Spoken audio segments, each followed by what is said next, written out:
Chapter 2. The Offer. Once everything in the bandstand had settled down, Frank took a look around the club, seeking out the manager's office. He found a door to a room that seemed to look out over the dance floor, much like his own office at the Double Deuce, and tried the handle. The door wasn't locked and opened smoothly inward, so he walked in. Inside the small office, he was happy to find what he was looking for, as he saw a shirtless Dalton perched on the edge of a sink.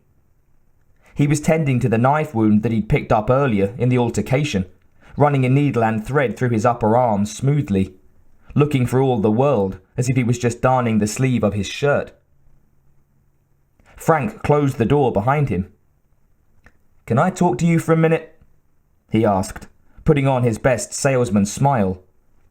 "The name's Dalton, right?" Dalton looked up from his stitching. "I don't know you," he declared simply, and went back to work. Frank reached inside his jacket pocket for his wallet, saying, "My name is Tillman, Frank Tillman." He produced a business card and placed it on the sink beside Dalton, right next to his suture kit. "I have a little club outside of Kansas City called the Double Deuce." Dalton gave Frank enough eye contact to let him know that he'd heard. Something else in his expression seemed to ask, "So?" "It used to be a sweet deal," Frank explained. "Now it's the kind of place where they sweep up the eyeballs after closing." He sighed. "Anyway, I've come into a little bit of money. I'd like to make a better life for myself. I need somebody to help me clean the place up." He stared at Dalton, hoping for some kind of reaction. "I need the best." Without hesitation, and as if he'd had this conversation too many times before, Dalton said, "Wade Garrett's the best." Frank knew the name. In fact, if Dalton turned him down after this conversation, a flight to Toledo to try to recruit Garrett might be his next stop.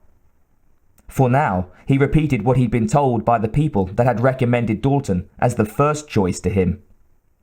"Wade Garrett's getting old.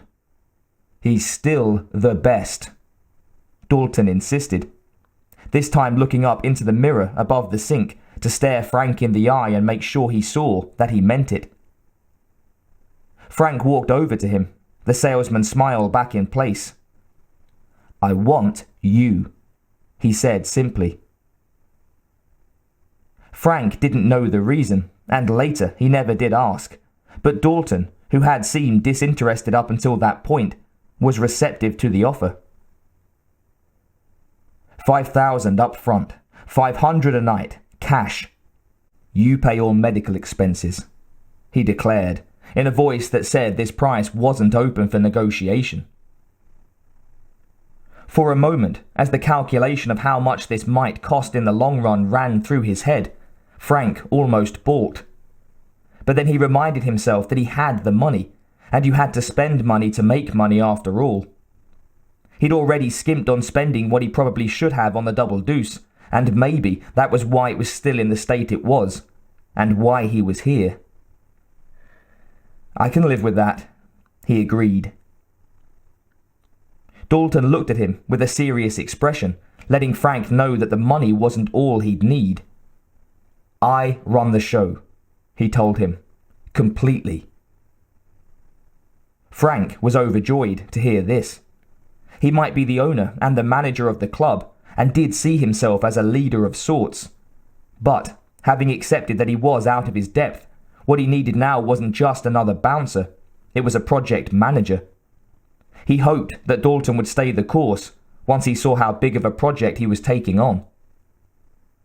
"When the job's done, I walk," Dalton finished, and Frank got the feeling that Dalton was the sort of man to see a job through once he'd started it, no matter how much work was involved. Frank nodded and smiled, reaching back inside his coat pocket and pulling out a folded piece of paper. "I've got your plane ticket right here," he said, hoping that this would speed the process up. "I don't fly," Dalton told him, snipping off the last of the stitches with a small pair of scissors. Too dangerous. Well, when do I expect you? Frank inquired, knowing that he needed the help now, not 6 months from now. Don't, Dalton replied, unhelpfully. I'll get there. Frank was ready to protest, but a little voice reminded him that he'd got what he came for, and not to push it any further. Before either of them could say anything else, the door to the office opened, and the bandstand's owner, Oscar, walked in. He glanced at the stranger briefly, but turned his attention first to the injured man. Dalton, you all right? Just a scratch, came the nonchalant reply. By the way, Oscar, he added, as if he was about to drop some unimportant piece of information, like the toilets were blocked. The bandstand's all yours. Now, Oscar took a better look at the other man in the room, saw the expensive suit and the bolo tie that clearly marked him as an out-of-towner. And what's that supposed to mean? He asked. I'm out of here, came the simple reply. Great, said a frustrated Oscar. But he knew well enough that when Dalton said he was going to do something, he never changed his mind. Frank smiled and decided to extricate himself from the situation, taking his win with him. But as he opened the office door to leave, he couldn't resist stopping for a moment and looking back at Dalton. He wanted to tell him something he'd been thinking about since he'd first laid eyes on him, and had attempted to reconcile the image of the real man with the stories of the legend he'd been told. You know, I thought you'd be, He searched for the right word and said it with a smile. Bigger. Dalton smiled back. It wasn't the first time he'd heard that, and he was sure it wouldn't be the last. A week after Tillman's visit, Dalton said his goodbyes to Oscar, who was still protesting and offering to raise his pay, but Dalton knew it was time to move on. He'd hand-picked the best of the guys who worked for him at the bandstand to take over his job before he'd left. He wasn't the kind of man to fix a problem and then walk away if he thought it wouldn't stay fixed. For a while at least. He told the old Polish landlady of the apartment he'd been renting downtown that she could keep the security deposit. She needed it more than he did anyway. Then put on his favourite suit. He packed one small travel bag with a toothbrush, some toiletries, a change of clothes, and a thick file containing his medical records. The rest of what he owned, mostly a few other pieces of clothing and some books, he handed to the landlady in a black plastic bag, telling her she could do what she liked with it. The only other thing in his possession as he walked out of the building for the last time were 2 pairs of car keys. Using the first pair, he jumped into his battered old 1964 Buick Riviera and drove it 2 miles down the road to a small private parking garage. When he pulled up outside, an old homeless black man was sat on a beaten suitcase on the sidewalk. Hands resting on his belly, he was half dozing and half watching the world go by through his thick glasses. He stared at Dalton as he got out of the car. Yo! Dalton hollered at him after a moment and threw the car keys his way. What do I look like, a valet? Asked the old man, offended by the perceived insult and ready to throw the keys back.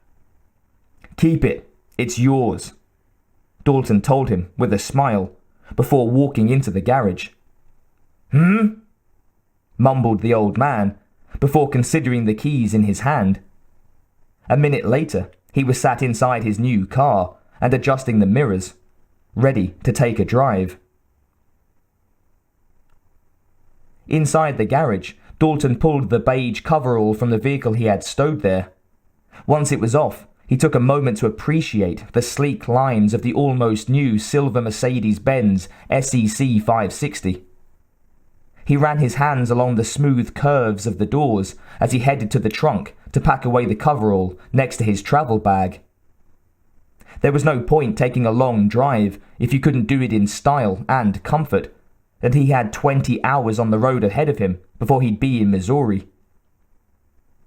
Dalton turned the key in the ignition and revved the engine a few times to warm her up.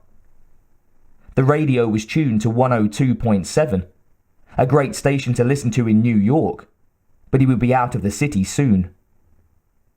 Reaching into the glove box, he found a cassette and slid it into the player.